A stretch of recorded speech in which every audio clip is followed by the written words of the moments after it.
കൊല്ലം സുധി വാഹനാപകടത്തിൽ മരണപ്പെട്ടതിന് പിന്നാലെയാണ് രേണു സുധി സമൂഹ മാധ്യമങ്ങളിൽ സജീവമായി തുടങ്ങുന്നത്. ആദ്യം റീൽസുകളിൽ മാത്രം പ്രത്യക്ഷപ്പെട്ടു തുടങ്ങിയ രേണുവിനെ തേടി പതിയെ പതിയെ അവസരങ്ങൾ എത്താൻ തുടങ്ങി. വൈകാതെ ആൽബം ഷൂട്ടുകളിലും ഉദ്ഘാടന ചടങ്ങുകളിലുമൊക്കെ രേണുവായി താരം. ആദ്യം ചെറിയ തുകയ്ക്കാണ് രേണു ഫോട്ടോഷൂട്ടുകളിലും ഉദ്ഘാടന ചടങ്ങുകളിലും പങ്കെടുത്തിരുന്നത്. അന്നൊക്കെ കൊല്ലം സുധി എന്ന കലാകാരന്റെ പേരിലായിരുന്നു രേണു അറിയപ്പെട്ടിരുന്നത്. എന്നാൽ ഇന്ന് കഥ മാറി. ബിഗ് ബോസിൽ പങ്കെടുക്കാൻ തീരുമാനിച്ചപ്പോൾ മുതൽ PR വർക്കും രേണു സുധിയുടെ പ്രതിഫലം അടക്കമുള്ളവ നിശ്ചയിക്കുന്നതും ഡേറ്റുകൾ നൽകുന്നതുമെല്ലാം മാനേജരായ കരീഷ്മയാണ്. തന്നേക്കാൾ നന്നായി തനിക്ക് വേണ്ടി സംസാരിക്കാൻ മാനേജർ പ്രാപ്തിയാണെന്നും ആ വ്യക്തി ഇല്ലെങ്കിൽ എല്ലാം അവതാളത്തിലാകുമെന്നും രേണു തന്നെ പറയാറുണ്ട്. ഭർത്താവിന്റെ പേരിന്റെ പിൻബലത്തിൽ കയറി വന്നുവെന്നതിന്റെ പേരിൽ ഇപ്പോഴും രേണു സുധിയെ പരിഹസിക്കുന്നവരുണ്ട്. അവർക്ക് രേണുവിനെ വിമർശിക്കാൻ കിട്ടിയ പുതിയ വിഷയമായിരുന്നു രേണു മാനേജറെ വെച്ചത്. മാനേജറെ വെക്കാൻ മാത്രം വളർന്നോ എന്ന ചോദ്യങ്ങൾക്ക് മറുപടി പറയുകയാണ് ഇപ്പോൾ രേണു. ഞാൻ ബിഗ് ബോസ് മലയാളം സീസൺ 7 മത്സരാർത്ഥിയായിരുന്നു. മാത്രമല്ല ചെറിയ രീതിയിൽ ഞാനൊരു സെലിബ്രിറ്റിയാണ്.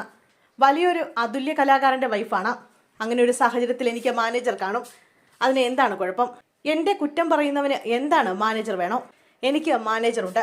എന്റെ കാര്യങ്ങൾ മാനേജ് ചെയ്യാൻ മാനേജർ വേണം. പിന്നെ മാനേജർ വെക്കാൻ മാത്രം ഇവൾ ആരാണെന്ന് ചോദിച്ചവരോട് എനിക്ക് പറയാനുള്ളത്, ഗൂഗിൾ എന്നൊരു സാധനമുണ്ടല്ലോ, അതിൽ രേണു സുധി എന്ന് സെർച്ച് ചെയ്താൽ മതി. എന്റെ ബയോ അവിടെ കിട്ടും. അപ്പോൾ എനിക്ക് മാനേജർ വെക്കാൻ പറ്റുമോ ഇല്ലോ എന്ന് ചോദിച്ചവർക്ക് മനസ്സിലാകും. രേണു പറയുന്നു. ഗ്ലാമറസായി വസ്ത്രം ധരിക്കുന്നുവെന്നും മേക്കപ്പിന്റെ പേരിൽ പരിഹസിക്കുന്നവർക്കും രേണു മറുപടി നൽകി.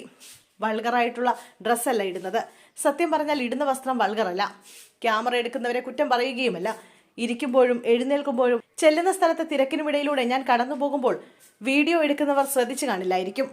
എങ്ങനെയെങ്കിലും വിഷ്വൽസ് പകർത്തണം എന്നത് മാത്രമായിരിക്കുമല്ലോ അവരുടെ ചിന്ത. ആ ഉദ്ദേശത്തിൽ എടുക്കുന്നതായിരിക്കും. വൾഗറായി വസ്ത്രം ധരിക്കുന്നതല്ല. വീഡിയോ ആയി പുറത്തേക്ക് പോകുമ്പോൾ ആളുകൾക്ക് അത് അങ്ങനെ തോന്നുന്നതാണ്. ഞാനും ആദ്യം അത് ശ്രദ്ധിച്ചിരുന്നില്ല. പിന്നീട് വീഡിയോ കണ്ടപ്പോഴാണ് മനസ്സിലായത്. പിന്നെ പല്ലി എന്ന് എപ്പോഴും വിളിക്കുന്നവരുണ്ട്. അങ്ങനെ വിളിക്കുന്നവരെ ഞാനും തിരിച്ചു വിളിക്കുന്നുണ്ട്. തലയും മുഖവും ഇല്ലാത്തവന്മാരാണ് എന്നെക്കുറിച്ച് ഇതൊക്കെ പറയുന്നത്. വിളിക്കേണ്ടവർ നേരിട്ട് വന്ന് വിളിക്കണം. നേരിട്ട് കണ്ട ശേഷം പല്ലിയാണോ പാറ്റയാണോ അരണയാണോ എന്നൊക്കെ ചിന്തിച്ച് വിളിക്കട്ടെ. അങ്ങനെ എന്നെ വിളിക്കുന്നതിൽ കുഴപ്പമൊന്നുമില്ല. പല്ലി എൻ്റെ അത്രയും ഗ്ലാമറുള്ള ജീവിയാണെന്നറിഞ്ഞതിൽ സന്തോഷം. എന്നെ പോലെയാണെന്നതിൽ പല്ലിക്ക് അഭിമാനിക്കാം. കൊല്ലം സുധിയുടെ ഫാമിലിയെ കാണണമെന്ന അഭ്യർത്ഥന പ്രേക്ഷകരിൽ നിന്ന് വന്നപ്പോഴാണ് സുധിച്ചേട്ടനൊപ്പം സ്റ്റാർ മാജിക്കിൽ ഗസ്റ്റായി പോയത്. 3-4 വർഷം മുമ്പായിരുന്നു പോയത്. അന്നുള്ള എൻ്റെ ലുക്കിന്റെ ഫോട്ടോയാണ് പ്രചരിക്കുന്നത്. മുമ്പും മേക്കപ്പ് ഉപയോഗിക്കുന്ന ആളായിരുന്നു ഞാൻ. അന്ന് പക്ഷേ സുഖമില്ലാത്തത് കൊണ്ട് മേക്കപ്പ് ഉപയോഗിച്ചിരുന്നില്ല. അതിപ്പോൾ എനിക്ക് വിനയായിരിക്കുകയാണ്. അന്ന് മേക്കപ്പ് ഞാൻ ഇടണമായിരുന്നു. ഇട്ടിരുന്നുവെങ്കിൽ അന്ന് രേണു മേക്കപ്പ് ഇടില്ലായിരുന്നുവെന്ന് പറഞ്ഞ് ആരും ഇപ്പോൾ കുറ്റം പറയില്ലായിരുന്നു. തന്റെ പഴയ ഫോട്ടോ കുത്തിപ്പൊക്കി ട്രോളുന്നവർക്ക് മറുപടിയായി താരം പറയുന്നു. മദ്യപിക്കാറുണ്ടെന്ന് താൻ പറഞ്ഞത് സത്യമാണെന്നും രേണു ആവർത്തിച്ചു.